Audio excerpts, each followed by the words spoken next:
وفي إطار التخفيف من أضرار الزلزال الذي شهدته مناطق الحوز والذي تعرضت له مجموعة من المؤسسات الصحية التابعة لوزارة الصحة والحماية الاجتماعية، تم إدراج 195 مؤسسة في إطار البرنامج الاستعجالي للإصلاح والترميم بموازاة خطة تقويمية تستهدف إنجاز عدد من مشاريع البناء أو التوسعة أو التأهيل بالمناطق المنكوبة بتكلفة مالية تقدر ب 818 مليون درهم.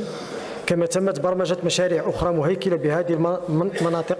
بتكلفة تقدر ب 1.17 مليار درهم.